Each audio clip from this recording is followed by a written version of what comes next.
تو وہ قیمت نہیں ہے کہ جو شاذ و نادر کہیں سے کسی کے پاس پڑا پڑایا ہو، یا کوئی جا کے اپنی دوستی یاری چلاتے ہوئے جا کے فیکٹری والے سے نکال کے، مل والے سے نکال کے لے، وہ قیمت مراد نہیں ہے. جو رائج ہے وہ چیز ہے. ٹھیک ہے نا. تو سب سے آسان حل یہی ہے کہ آٹا آپ کے گھر بھی آتا ہے، چاول آپ کے گھر بھی آتے ہیں، جو جس ریٹ پر آ رہا ہے سکون سے اس کو ملٹیپلائی بائی 3 کریں اور آپ اپنا فطرہ نکال دیں. کسی سے نہ پوچھنے کی ضرورت ہے، نہ کسی سے نہ دائیں دیکھنے کی ضرورت ہے، نہ بائیں دیکھنے کی ضرورت ہے. اپنا کام خود کریں، چیٹنگ الاؤڈ نہیں. درست. تو اپنا کام خود انجام دیں آپ. یہ ایک مسئلہ. اچھا ہم لوگ کرتے کیا ہیں؟ جس طرح مثلا فرض کریں اب یہ 510 روپے بن گیا. اب آپ نے کہا یار یہ 510 روپے میں 10 روپے، اب میں 600 روپے ڈال دیتی ہوں میں. اچھا بعض لوگ 600 روپے ہی کے اوپر نیت کر لیتے ہیں فطرے کی کہ 600 کا 600 فطرہ ہو جائے. تو اگر تو یہ وہی والی بات ہے، کوئی آٹا یا چاول بن رہا ہو 600 روپے کا تو ٹھیک ہو جائے گا، مسئلہ حل ہو جائے گا. اچھا بعض لوگ کرتے یہ ہیں کہ اس ایکسٹرا کے اوپر صدقے کی نیت کر دیتے ہیں کہ 500 لکھتے ہیں لفافے کے اوپر، آتے ہیں لفافے ایسے بھی، 510 روپے فطرہ ایک آدمی کا اور 90 روپے صدقہ. پکڑا دیا لا کے حاکم شرع کے ہاتھ میں مثلا. ٹھیک ہے. اب مسئلہ یہ ہے کہ یہ فطرہ ہوا یا نہیں ہوا. اچھا کبھی ایسا ہوتا ہے، اب یہ میں اس کی صورتیں بنا رہا ہوں تاکہ مسئلہ کلیئر ہو جائے آپ کے لیے. ایک مرتبہ میں نے لفافہ کھولا، مثلا میرے پاس آیا کوئی لفافہ ایسا ہی، ایک آدمی کا فطرہ ہے، 510 روپے فطرہ اور 90 روپے. جب لفافہ کھولا اس میں 510 ایک پڑے ہوئے تھے، 90 ایک پڑے ہوئے تھے، تو یہ تو ہو جائے گا، اس میں تو کوئی ایشو نہیں ہے. لیکن جب لفافہ کھولا نکلے 600 روپے، 510 اور 90 الگ الگ نہیں ہیں، مکسڈ 600 روپے اس میں سے نکلیں. اس میں آغا سیستانی نے اشکال کیا ہے. اس میں آغا سیستانی نے اشکال کیا ہے.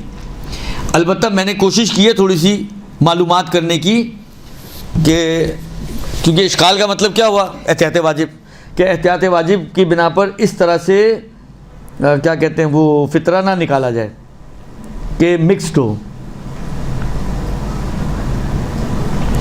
تو میں نے، ہمارے کم میں ایک دوست ہیں، خدا ان کو اجر عظیم دے کہ انہوں نے تھوڑی سی زحمت کی. تو میں نے کہا کہ آغا آپ ذرا وہاں پہ آغا وحید اور آغا زنجانی ان میں سے ان سے پوچھ کے ذرا مجھے بتا دیں کہ کیا صورت حال ہے یہاں پر، کہ یہ جو ہے کیا کہتے ہیں چلے گا یا نہیں چلے گا. تو انہوں نے کہا کہ آغا وحید کا بھی ایسا ہی ہے، اشکال ہے. بس آپ وہاں سے جب چلے آغا وحید پر آئے ان کا بھی اشکال. اب ہم چلتے ہیں اگر آغا زنجانی کی طرف، تو آغا زنجانی کہتے ہیں کہ اس میں کوئی اشکال نہیں ہے، یہ ہو سکتا ہے. تو کیونکہ اشکال ہے تو رجوع تو کیا جا سکتا ہے. اشکال ہے نا، احتیاط واجب ہے، جو اشکال کا حکم یہ احتیاط واجب والا ہے. تو اس کا مطلب ہے کہ آپ کے پاس ایک رجوع کی گنجائش ہے. تو اگر اس مسئلے میں آپ آغا زنجانی کی طرف رجوع کر لیں تو یہ مسئلہ آپ کا انشاءاللہ العزیز حل ہو جائے گا. ٹھیک ہے. یہ یہاں تک کا مسئلہ. اب یہ کسی نے کچھ پوچھا تھا، میں نے کیا آپ میں سے کسی نے کچھ ابھی سوال کیا تھا کچھ؟ وہ تو بتا دیا نا کہ بڑھا کے میں اگر صدقے کی نیت کی ہے. اچھا اس میں ایک چیز اور بھی البتہ، اگر صدقے کی نیت نہیں کرے، مگر یہی نیت کرے کہ ہم کتنا ہی دیتے ہیں. میں وہی کہنا کہ اگر وہ مثلا فرض کریں آپ نے 250 کی بجائے 300 کر دیے اور 300 روپے کلو بھی چاول موجود ہے اور آپ نے چاول کی نیت کی ہے مثلا، تو ٹھیک ہے. یا آٹا بھی ایسا ہی ہے، یہاں پہ 850 مل رہا ہے، آپ ڈیفینس میں جائیں گے تو 900 روپے مل رہا ہوگا مثلا. ٹھیک ہے نا. تو یعنی یہ اگر ان میں کہیں ایڈجسٹ ہو رہا ہے. مجھے یاد پڑتا ہے ابھی کہیں تازہ ہی میری نظر سے یہ گزرا بھی ہے ویسے، کہ اگر کوئی پورے پہ بھی فطرے کی نیت کرتے تو چل جائے گا. یہ گزرا ہے میری نظر سے کہ اگر کوئی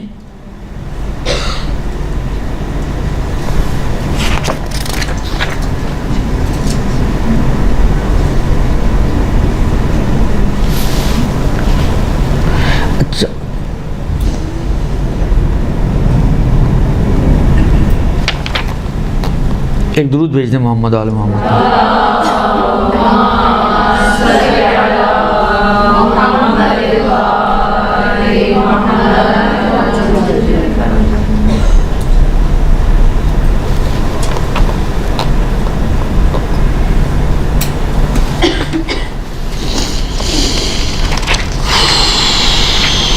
اب وہی والی بات ہے، دیکھیں جلدی جلدی میں پتہ نہیں ملے گا یا نہیں ملے گا. چلیں اگر نظر پڑ گئی تو میں بتا دوں گا پھر دوبارہ دیکھ کے. تو ایک تو شرط، اچھا جس چیز کو آپ دے رہے ہیں وہ عیبدار نہیں ہونی چاہیے، صحیح و سالم ہونی چاہیے. اس کے علاوہ شرط یہ ہے کہ بہت زیادہ اس کے اندر مثلا چاول کے اندر کنکر اتنے زیادہ کہ وہ چاول کم اور کنکر زیادہ ہیں، ایسا نہ ہو. ایک جتنے نارمل ہوتے ہیں اس حد تک تو ٹھیک ہے، لیکن ایکسٹرا آرڈنری اس کے اندر ملاوٹ نہ ہو. پھر یہ ہے کہ جو فطرہ دیا جائے وہ حلال مال سے دیا جائے. اگر کسی نے حرام مال سے فطرہ دیا ہے، کوئی غصبی مال اس کے پاس پڑا ہوا تھا، اس نے اسی میں سے فطرہ دے دیا، تو یہ کافی نہیں ہوگا. اچھا اس کے بعد ایک مسئلہ اب یہ آتا ہے کہ دیکھیں ویسے تو یہ کہتے ہیں کہ فطرہ جو ہے غروب جو بھی ہم نے پڑھا مسئلہ کہ عید فطر کی جو شب ہوتی ہے تو غروب آفتاب کے وقت سے لے کر ظہر تک فطرے کو ادا کرنا واجب ہے. لیکن کہتے ہیں کہ اگر کوئی شخص رمضان میں بھی فطرہ دے دے تو وہ بھی کافی ہے. رمضان میں فطرہ دے دے، رمضان میں نکال کے الگ کر لے تو یہ فطرہ نہیں بنے گا. ابھی جو بات آئی تھی نا کہ اگر کسی نے فطرے کی نیت سے الگ رکھ دیے تو وہ فطرہ بن گیا. یہ مسئلہ ہے شب عید سے لے کر ظہر تک کا، کہ اگر شب عید سے ظہر تک کوئی نکال کے نیت کر کے رکھ دے، میں نے نیت کی، یہ فطرہ ہو جائے گا. لیکن اگر میں رمضان میں فطرے کی نیت سے نکال کے بھی الگ کر دوں ابھی سے ہی، بعض اوقات آپ کہیں گے جی خرچ نہ ہو جائیں، وہ بعد میں پریشانی نہ ہو، ابھی سے آپ نے فطرے کی نیت کر کے نکال کے، یہ فطرہ نہیں بنے گا.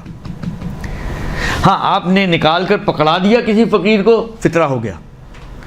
نیت کرنے سے الگ کرنے سے فطرہ نہیں بنے گا. پہنچا دینے سے فقیر کو دے دیا، اپنے حاکم شرع کو دے دیا، یہ فطرہ بن جائے گا. بس اول رمضان سے لے کر آخر رمضان تک، رمضان میں کسی بھی موقع پر آپ یہ فطرہ دے سکتی ہیں.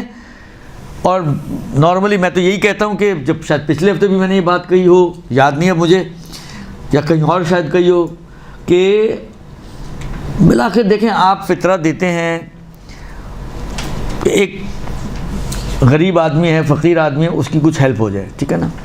اب اس کو اگر بچوں کے کپڑے بنانے ہیں یا اس کو کوئی چیز لینی ہے تو آپ عید والے دن یا عید کے دن یا اس سے اگلے دن یا اس کے بعد والے دن دیں تو اس کے، اب دیکھیں ایسا نہیں کہ کام کے نہیں ہیں، لیکن جو اس کی اہم ضرورت تھی وہ تو نکل گئی. تو اس لیے میں نارملی ریکمینڈ یہ کرتا ہوں کہ ابھی جو ایام ہیں آپ، جب جائز ہے ہمارے لیے تو مشکل کیا ہے، آپ ابھی سے ہی اپنے فطرے کے اوپر نیت کریں، اور جو بھی آپ کو شرائط والا شرعی فقیر ملے، جس کو یا بعض اوقات بعض لوگوں کے ہوتے ہیں ذہنوں میں ہوتے ہیں کہ ہم نے اس کو پہنچانا ہے، اس کو دینا ہے، اس کو دینا ہے، اگر اس میں شرائط موجود ہوں تو آپ ابھی سے ہی اپنا فطرہ اس کو دے دیں، تاکہ اگر وہ کچھ لینا چاہے بچوں کے لیے، اپنے لیے، گھر کے لیے تو لے سکے. اب ظاہری بات ہے دیکھیں یہ تو ضروری نہیں ہوتا کہ ہر آدمی ایک ہی بندے کو دے، ایک آپ کا جان پہچان والا ہے، ایک آپ کا، سب کے الگ الگ ہو سکتے ہیں. اب ہمارا فطرہ ویسے ہی کتنا بننا ہوتا ہے، کوئی 1 لاکھ روپے تو فطرے میں نکلتا نہیں ہے. یہی 5 آدمیوں کی فیملی ہے، آٹے کا نکالیں گے تو 2500 روپے، 3000 روپے، 7000 روپے، 4000 روپے. اب یہ 3 4 5 7 میں ویسے ہی کچھ نہیں آنا ہوتا جو مہنگائی کا حال ہے اس وقت. تو کم سے کم اگر وہ یہ سوچ لے کہ چلو عید والے دن بچوں کو کھانا ہی اچھا کھلا دوں، کوئی چکن وکن لا کے رکھ لوں، تو اس حد تک تو ہو جائے اس کا. تو اس کو اگر آپ دے سکیں تو میں تو آپ کو یہی مشورہ دوں گا کہ ابھی سے فطرہ نکال کر پہنچا دیں تاکہ اس کی ضرورت پوری ہو سکے. جی جس کو فطرہ دیا جانا ہے اس کے اندر بھی کچھ شرائط ہونا چاہیے. جی آ رہی ہیں ٹھیک ہے جی، سمجھ میں آ گئی بات. ہاں فطرہ نکالنے کے بعد ڈیلے کرنا اس کو بغیر کسی عذر کے جائز نہیں ہے. ہاں اگر کوئی آپ کے پاس عذر ہے، مثلا یہ کہ آپ کسی خاص شخص کو دینا چاہتے ہیں اور اس کو پہنچانے تک یا اس تک پہنچنے میں آپ کو 2 دن لگ جائیں گے، 2.5 دن لگ جائیں گے، 3 دن لگ جائیں گے، یا وہ بھی کراچی سے باہر گیا ہوا ہے، چھٹیوں سے واپس آئے گا، تو اس حد تک یعنی کوئی عقلائی وجہ ہو تو اس حد تک آپ پھر اس کو ڈیلے کر سکتے ہیں. اچھا اب یہاں پر یہ 2 حصے ہو گئے. تیسرا حصہ اس ٹاپک کا، اس کا مصرف، فطرے کے مصارف کیا ہیں, کہاں کہاں خرچ کیا جا سکتا ہے. اچھا, اگر آپ فقہ کا انداز دیکھیں تو آپ کو اندازہ ہو جائے گا کہ یہ زکوٰۃ مال جو ہوتی ہے, جو 9 چیزوں پر واجب ہوتی ہے, اسی چیپٹر میں اینڈ میں زکوٰۃ فطرہ کو لے کر آتے ہیں. یعنی کہنا یہ بھی زکوٰۃ ہی کی ایک طرح کی کنٹینیویشن ہے. ٹھیک ہے, اسی لیے بہت سارے اس کے مسائل زکوٰۃ سے ملتے جلتے ہیں. لیکن زکوٰۃ کے جو مصارف ہیں 7-8 مصرف وہاں پہ بتاتے ہیں کہ زکوٰۃ ان چیزوں پہ خرچ ہو سکتی ہے. فی سبیل اللہ ہو سکتی ہے, مؤلفۃ القلوب پہ خرچ ہو سکتی ہے, عاملین زکوٰۃ پہ خرچ ہو سکتی ہے, فقراء کے لیے خرچ ہو سکتی ہے, واہ واہ واہ. ٹھیک ہے, آیا جو مصارف اصل زکوٰۃ کے ہیں کیا وہی سارے مصارف فطرے کے بھی ہیں؟ کیونکہ دونوں جڑواں بہنیں ہیں مثلا, تو اس کے جو احکام ہیں وہی اس کے اوپر جاری کریں ہم. آغا سیستانی یہاں پر کہتے ہیں کہ نہیں, احتیاط واجب کی بنا پر جتنے بھی مصارف زکوٰۃ میں بیان ہوئے ہیں ان میں سے جو صرف فقراء والا مصرف ہے فطرے کو صرف اسی مصرف پہ خرچ کیا جائے. باقی مصارف آپ کہیں جی مسجد بنانا, پل بنانا, یہ کرنا وہ کرنا, ان چیزوں کے اوپر آپ فطرے کو استعمال نہ کریں, صرف فقراء کو دیں فطرہ احتیاط واجب کی بنا پر. یہ ایک مطلب. اب اگر فرض کریں, اب یہ فرضیے ہیں, کم سے کم ہمارے شہروں میں تو یہ چیز نہیں ہے کہ اگر آپ کے شہر میں کوئی شیعہ فقیر نہ ہو تو کہتے ہیں کہ پھر کسی سنی فقیر کو بھی دیا جا سکتا ہے. البتہ وہ سنی ناسبی نہیں ہونا چاہیے, نارمل معتدل قسم کا سنی ہو اور فقیر ہو, اور اپنے حساب سے جو اپنی شریعت کے حساب سے باقی شرائط ہوں اس میں تو اس کو دیا جا سکتا ہے.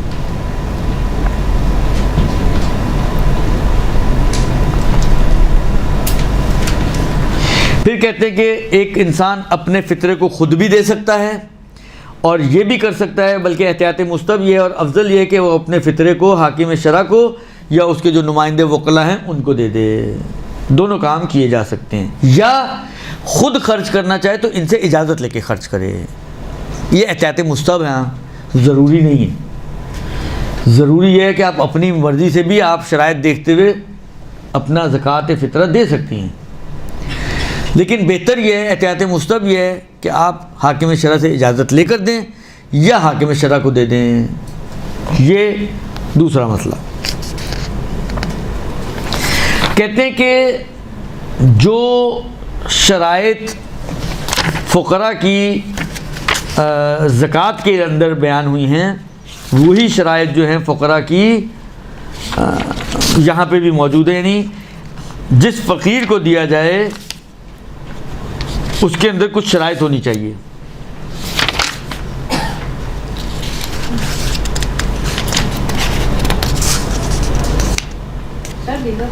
ایک منٹ میں ذرا آپ کو حافظے کی بجائے, ہاں یہ ہیں شرائط. پہلی شرط یہ ہے کہ وہ شیعہ 12 امامی شیعہ, اسماعیلی شیعہ, بوری شیعہ نہیں, 12 امامی شیعہ. ایک درست.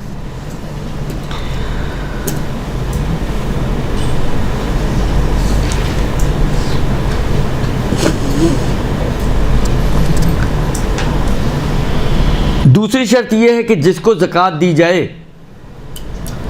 زکوٰۃ کو حرام میں خرچ نہ کرے. آپ سے زکوٰۃ لے جا کے جوا کھیل لے, آپ سے زکوٰۃ لے جا کے شراب کی بوتل اٹھا لائے, درست, یہ کام نہ کرے.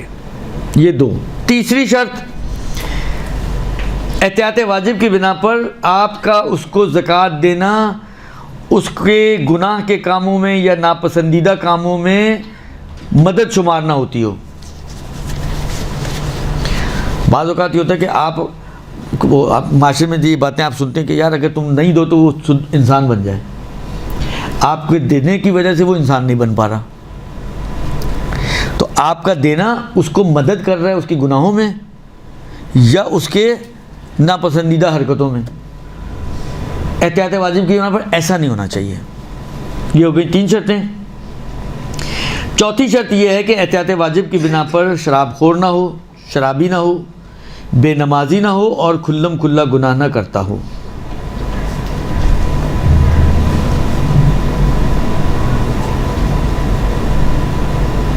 ٹھیک ہے جی. ان 3 چیزوں میں شراب خور ہونا, بے نمازی ہونا کھلم کھلا گناہ گار ہونا، ان تینوں میں احتیاط واجب ہے آغاز سیستانی کی. تو یہ اصل میں تو 3 شرطیں ہیں، لیکن تینوں کو مرج کر کے انہوں نے ایک شرط میں لکھا ہے، تو اس اعتبار سے یہ ہو گئی 4 شرطیں ہیں. 5ویں شرط یہ کہ جس کو آپ زکوٰۃ دے رہے ہوں وہ آپ کا واجب النفقہ نہ ہو، یعنی جس کو فطرہ دے رہے ہوں، مثلا شوہر اپنی بیوی کو فطرہ نہیں دے سکتا. بس واجب النفقہ افراد کو، یا بعض صورتوں میں اگر والدین واجب النفقہ ہیں اولاد کے، اگر فقیر ہیں تو اولاد فطرہ نہیں دے سکتی والدین کو، درست. بس واجب النفقہ نہیں ہونی چاہیے.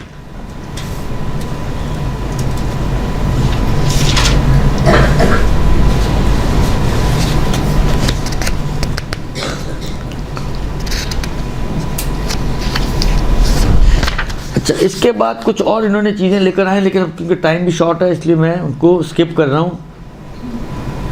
آیا دیکھیں، ہم نے کیا کہا کہ واجب النفقہ کو زکوٰۃ نہیں دے سکتے، لہذا شوہر تو بیوی کو نہیں دے سکتا. الٹا ہو جائے، شوہر فقیر آدمی ہو، بیوی کھاتی پیتی ہو، تو کیونکہ شوہر فقیر ہے اس پہ تو زکوٰۃ فطرہ واجب نہیں ہوگا. بیوی کھاتی پیتی ہے تو اس پہ اپنا تو واجب ہو ہی جائے گا. تو یہ اپنے ہی زکوٰۃ فطرہ آیا اپنے شوہر کو دے سکتی ہے؟ کہتے ہیں ہاں یہ دے سکتی ہے، اس لیے کہ شوہر اس کا واجب النفقہ نہیں ہے. ٹھیک ہے جی.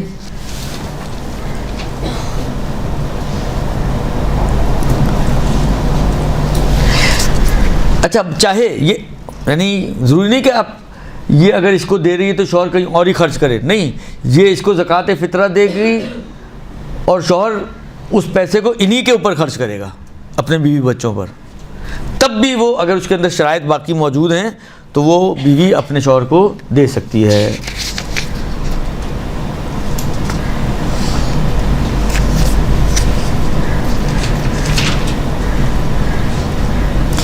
اسی طریقے سے اگر کوئی ایسی بیوی ہے کہ جو واجب النفقہ نہیں ہے، مثلا دائمی بیوی نہیں ہے بلکہ موقت بیوی ہے.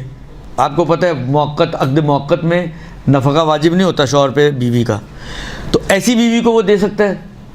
اب آپ نے کہا تھا جی واجب النفقہ نہیں ہونی چاہیے، بیوی ہے واجب النفقہ نہیں ہے، کہتے ہیں ہاں ایسی کو اگر اس کے اندر شرائط موجود ہیں تو وہ دے سکتا ہے، اس میں کوئی حرج نہیں ہے.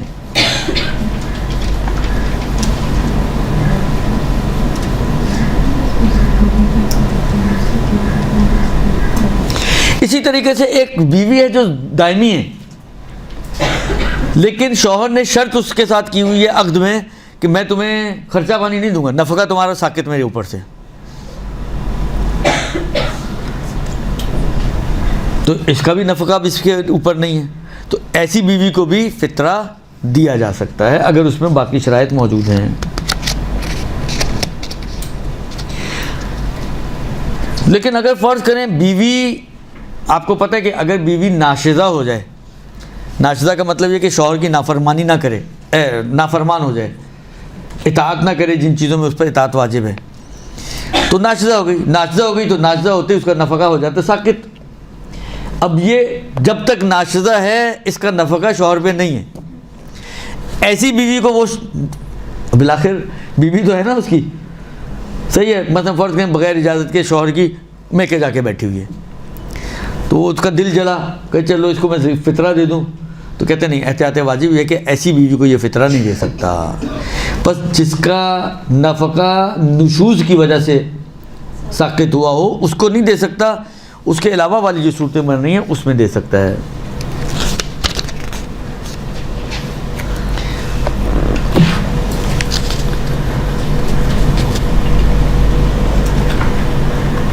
اسی طریقے سے ایک شرط اور یہ ہے کہ غیر سید سید کو فطرہ نہیں دے سکتا.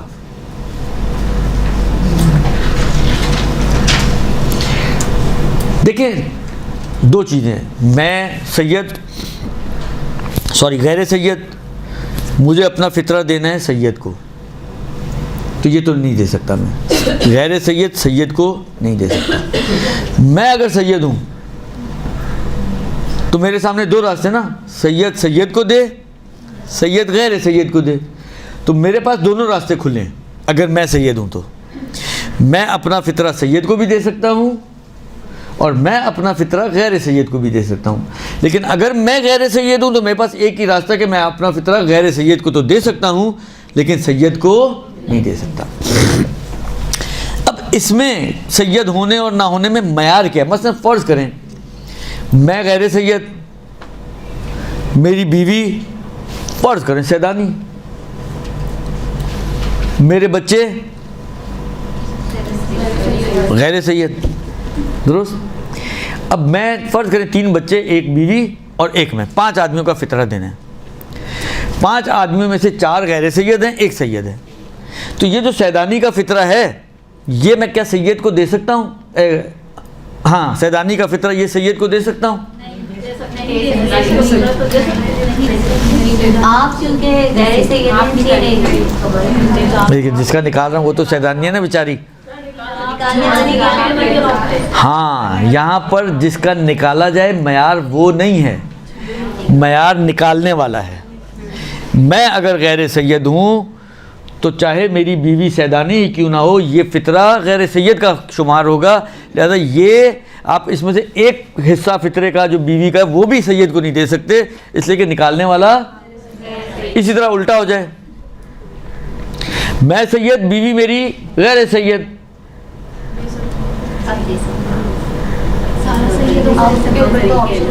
اور آبویسلی اولادیں تو سید ہی ہونی چاہیے اگر پچھلے کیس میں غیر سید بن رہی تھی تو. اب یہ 5 آدمیوں کا جو فطرہ میں نے نکالا ہے، کیا ضروری ہے کہ میں 5 میں سے ایک جو غیر سیدانی کا ہے اس کو الگ کر کے باقی 4 فطرے دوں سید کو؟ کہتے ہیں نہیں. نکالنے والا اگر سید ہے تو یہ جو بھی فطرہ جس کا بھی نکال رہا ہے وہ سارا سید کا فطرہ کہلائے گا. آپ یہ سید کو دے سکتے ہیں. بس معیار نکالنے والا ہے نہ وہ کہ جن کا نکالا جا رہا ہے. ٹھیک ہو گیا جی؟ ہو اس کے بعد کیا فرماتے ہیں؟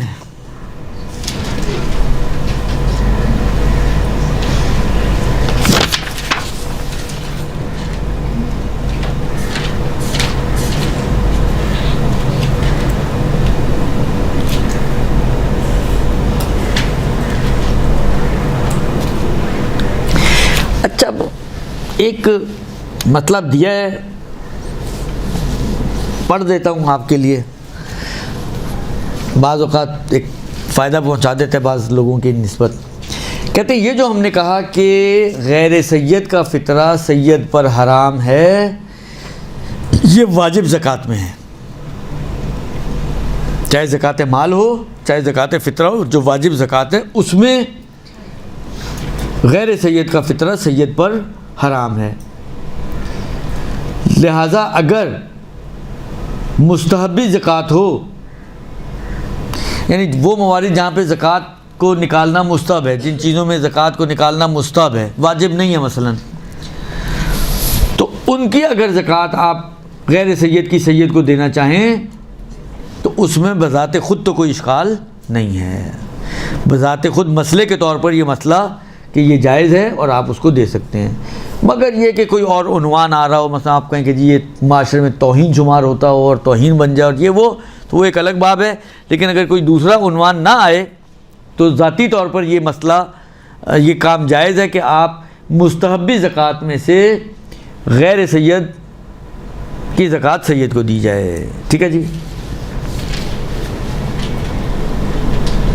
اچھا اب ایک بندہ آیا آپ کے پاس، یا آپ جانتے ہیں مجلسوں میں، محفلوں میں، درسوں میں، کہیں پہ آپ کی ملاقات ہوتی رہتی ہے، آپ کو یہ اندازہ ہے کہ شرائط موجود ہیں لیکن یہ نہیں پتہ سید ہے یا غیر سید ہے، اور آپ ہیں غیر سید. تو آیا جس شخص کے بارے میں معلوم نہ ہو کہ وہ سید ہے یا سید نہیں ہے، آیا اس شخص کو ہم اپنا غیر سید کا فطرہ دے سکتے ہیں یا نہیں دے سکتے؟ فرماتے ہیں کہ جی ہاں دے سکتے ہیں. البتہ اگر وہ خود آ کے کہے، جیسے بعض لوگ میں سید ہوں، میرے سہم سادات سے مدد کر دیں، یہ وہ، اگر وہ خود سیادت کا دعوے دار ہے. دیکھیں ایک بات یاد رکھیں ہمیشہ، اگر کوئی اپنے فیور میں دعویٰ کرتا ہے تو اس کا دعویٰ نارملی قبول نہیں ہوتا. ٹھیک ہے نا؟ مطلب فرض کریں میں آپ کو کہوں کہ جی میں فقیر ہوں، تو میرے کہنے سے میرا فقر ثابت نہیں ہوگا. میرا فقر میرے علاوہ کسی اور کے کہنے سے ثابت ہوگا. تو جب بھی، کیونکہ دیکھیں یہ میرا دعویٰ تو میرے فیور میں جا رہا ہے نا، فقیر بن گیا زکوٰۃ بھی لے سکتا ہوں، فطرہ بھی لے سکتا ہوں، اور 10 چیزیں لے سکتا ہوں، دوسرے کمائی اور کچھ نہیں تو آپ کی ہمدردیاں لے سکتا ہوں، ہیں دوسرے کمائی تھے اس کے کتے ہاں، دوسرے راستے سے میری فقر کو آپ ثابت کر سکتے ہیں. اسی طرح کوئی آگے کہ جی میں سید ہوں، بہت سے آپ نمازی مسجدوں میں آتے ہیں، ایک لیٹر لیا ہوا ہوتا ہے جی میں سید ہوں، غریب ہوں، فقیر ہوں، سمع سادات سے میری مدد کرتے ہیں. اب اس کے کہنے سے تھوڑی اس کا سید ثابت ہونا ہے، اس کی سیادت اس سے ہٹ کر ثابت ہونی چاہیے. اچھا اب یہ شخص آیا ہمارے پاس، جی میں سید ہوں، آپ اس کو پتہ تھا کہ میں تو غیر سید ہوں، لیکن کہتا ہے میں سید ہوں، میری کچھ ہیلپ کر دیں. اب آپ کے پاس فطرہ پڑا ہوا تھا، آپ نے پیچھے کا پڑا مسئلہ کہ جی کسی کا پتہ نہ ہو سید ہے سید نہیں، تو فطرہ دے سکتے ہیں اس کو، یا زکوٰۃ دے سکتے ہیں اس کو. تو آپ نے جیب میں ہاتھ ڈالا یا بیگ میں ہاتھ ڈالا، اور لیکن کہتے ہیں یہ اس شخص کی نسبت نہیں ہے کہ جو خود سیادت کا دعوے دار ہے، کہ وہ تو اپنے آپ کو سید سمجھ رہا ہے نا، لہذا اس کے لیے زکوٰۃ لینا جائز نہیں ہوگا. میرے لیے دینا جائز ہو جائے یہ ایک چیز ہے، اس کے لیے لینا جائز ہو جائے یہ دوسری چیز ہے. فرض کریں ایک، اچھا کچھ لوگوں کی عادت ہوتی ہے وہ ہر وقت رونے روتے رہتے ہیں، ہر وقت جو ہے وہ حلیہ ان کا ایسا ہوتا ہے کہ آپ کو لگے گا کہ شاید کراچی کا سب سے فقیر غریب آدمی یہی ہے. عین ممکن ہے کہ جو تھیلا وہ کپڑے کا گندا میلا کچیلا سا لے کے گھوم رہا ہے، اس کے اندر لاکھوں روپے پڑا ہوا ہو. اس نے اپنا حلیہ ہی ایسا بنایا ہوا ہے کہ کسی کو شک ہی نہ ہو کہ اس کے پاس بھی کچھ ہو سکتا ہے. تو آپ اپنی دانش میں اس کو غریب فقیر سمجھ رہے ہیں، ٹھیک ہے نا، لیکن وہ حقیقت میں نہیں ہے. تو ممکن ہے آپ کے لیے مثلا اب وہ سید ہوگا تو آپ کے لیے سمع سادات دینا اس کے لیے، کیونکہ آپ کے اپنا عقیدہ یہ ہے کہ یہ فقیر ہے اور باقی شرائط نماز میں آتا ہے، نماز پڑھتا ہے، داڑھی رکھی ہوئی ہے وغیرہ وغیرہ وغیرہ، تو آپ اس کو سمع سادات آپ کے لیے دینا جائز ہو جائے گا. لیکن وہ کیونکہ جانتا ہے کہ میں فقیر نہیں ہوں، اس کے لیے لینا حرام ہے. تو یہ ذہن میں رکھیں، ضروری نہیں کہ اگر میرے لیے دینا جائز ہے تو اس کے لیے لینا بھی جائز ہو جائے.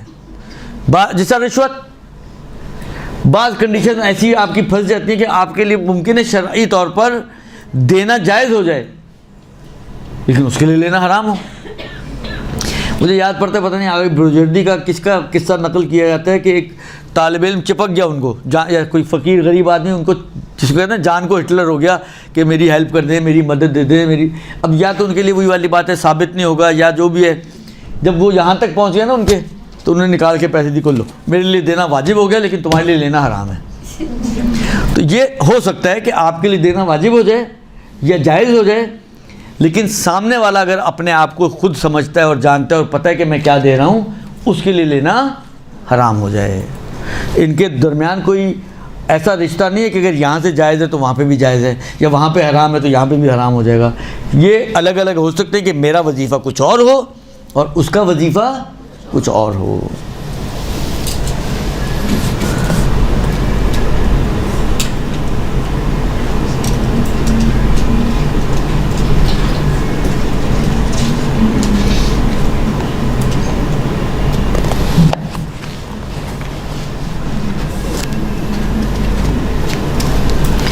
اچھا ایک اور مسئلہ جو پیچھے مسئلہ گزرا نا، کہ جب وہ پیسے نکال رہا ہو تو طے کرے کہ کس چیز کے پیسے نکال رہے ہیں. یہ اس صورت میں ہے یہ واجب طے کرنا کہ جب ایک سے زیادہ چیزیں رائج غذا بن رہی ہوں اور ایک سے زیادہ چیزیں زکوٰۃ کے طور پہ دی جا سکتی ہوں. لیکن فرض کریں کسی معاشرے میں صرف گندم ہی رائج غذا ہے، کوئی اور چیز ہے ہی نہیں رائج غذا، یا چاول ہی رائج غذا ہے، کوئی اور چیز. مثلا فرض کریں بنگلہ دیش میں چل جائیں، وہ چاول کے شوقین لوگ ہیں، ادھر رائج غذا صرف چاول ہے، آٹا رائج غذا نہیں ہے ان کی، کبھی کبھار کھاتے ہیں لیکن رائج نہیں ہے. تو اب اس کو کیونکہ رائج غذا ایک ہی چیز ہے نا، اور یہی چیز فطرہ کے طور پہ نکالی جا سکتی ہے. اب اس شخص کے لیے واجب نہیں کہ یہ معین کرے کہ جی میں مثلا چاول کا فطرہ دے رہا ہوں، اس لیے کہ یہ آٹومیٹکلی معین ہو جاتا ہے. یہ چیز آٹومیٹکلی معین ہو جاتی ہے کیونکہ رائج غذا دینی ہوتی ہے، رائج غذا ایک ہی ہے، تو آٹومیٹکلی اس کا مطلب ہے وہ یہی چیز فطرے میں دے رہا ہے. ٹھیک ہے.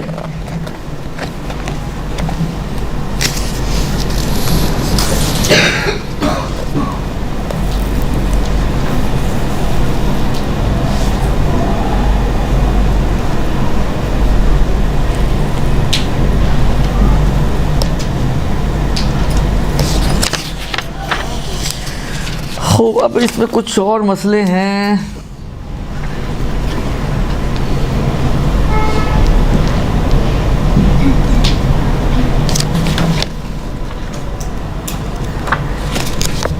فطرت توڑا نہیں جا سکتا کہ کیا مراد؟ کیا چیز فطرت توڑا نہیں جا سکتا. بتایا نا، فطرت توڑا نہیں جا سکتا سے مراد دو صورتیں ہو سکتی ہیں توڑنے کی. ایک دیتے وقت توڑنے کی مثال جو عرض کیا کہ آدھا یہ اور آدھا وہ، ایک ہی جنس ہونی چاہیے. ایک توڑنے سے مراد یہ ہوتی ہے کہ جس کو ہم دے رہے ہیں مثلا 3 کلو آٹا تو ایک ہی بندے کو دیں، 1 کلو 3 آدمی کو، 1.5 کلو 2 آدمیوں کو نہ دیں، یہ ہے توڑنا. اگر آپ اس کو 2 آدمیوں میں تقسیم کر رہے ہیں تو فطرہ ٹوٹ گیا نا. عام طور پہ فقہا اس کو منع کرتے ہیں کہ یہ وہ بھی منع ہے، پہلی والی جو صورت بتائی یہ بھی منع ہے، ٹھیک ہے. لہذا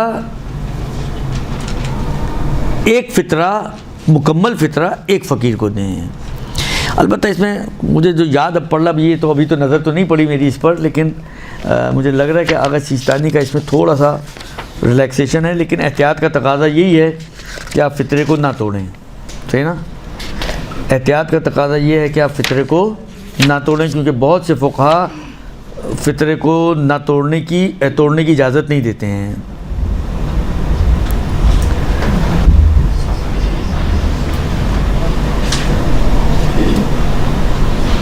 سر، جی جی جی.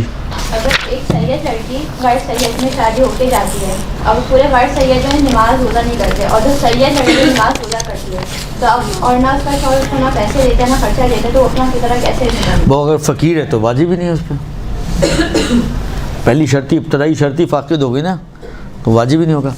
اچھا، یہ 2 سوال ہیں. اگر کسی کی شادی ہو گئی ہو اور اس عورت کے شوہر باہر ملک میں ہوں اور وہ اپنے والدین کے گھر رہتی ہو، تو اس حالت میں ان کا فطرہ کون ادا کر رہا ہے؟ اس کے اوپر خرچ کون کر رہا ہے؟ کس کا سوال ہے؟ کون اس کے اوپر خرچہ کر رہا ہے؟ اگر والدین خرچہ کر رہے ہیں تو والدین پہ واجب ہوگی. اگر والدین میں کے گھر رہتے ہوئے خرچہ اس کا شوہر ہی اس کے اوپر کر رہا ہے تو یہ شوہر دے گا. یعنی جس کی یہ نانخور شمار ہوگی نا، اس پہ فطرہ واجب ہوگا. آسان یہ ہے اس کا جواب. سوال، حالت روزہ میں اگر حیض شروع ہو جائے تو کیا روزہ باطل ہو جاتا ہے اور پھر اس روزے کی قضا ہوگی؟ جی ہاں، اگر 2 منٹ پہلے اذان سے حیض آ گیا تو آپ کی 12.5 گھنٹے کی محنت ضائع اور روزہ ہو جائے گا باطل، اور اس کی قضا آپ کے اوپر ہو جائے گی واجب. صلی اللہ. سوال ہے جو آپ نے بتایا تھا کہ کوئی غروب آفتاب کے بعد انتقال کر جائے نا تو جی. اس کا فطرہ دینا ہوتا ہے. اگر وہ خود ہی سرپرست ہو، مطلب گھر کا ہی سرپرست جو تھا جس کے ساتھ نانخور تھے، تو اس کا کیا ہوگا؟ بھائی مسئلہ یہ ہے کہ وہ اگر یہ مالدار آدمی تھا، اگر غنی تھا تو ہی مسئلہ آئے گا نا. تو غنی کا مطلب ہے کہ جیسے اس کا انتقال ہو گیا اس کے سارے گھر والے غنی ہو جائیں گے. اب عبد الغنی کے انتقال پر گھر والے خود ہی غنی ہو جائیں گے، اس لیے کہ ساری مال تو وراثت میں مل گیا ان کو. اور ویسے بھی یہ مسئلہ اس کے اپنے مال سے نکالنے کا تھا. صلی اللہ علیہ وسلم.